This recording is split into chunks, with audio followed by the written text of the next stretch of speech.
Let's learn how to capture long screenshot on this Samsung Galaxy A05s mobile. We don't want to download third-party applications for take long screenshot on this A05s mobile.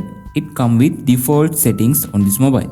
Normally we can take a screenshot by pressing volume down key and power key on same time. After we can capture a screenshot. Now in here I cannot take long screenshot. So I open my mobile settings. In here I can capture a long screenshot.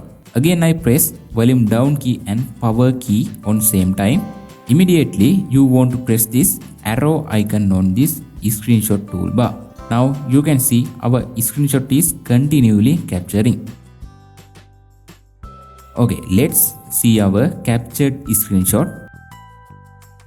This is our long screenshot. In this method you can capture long screenshot on your mobile very easily.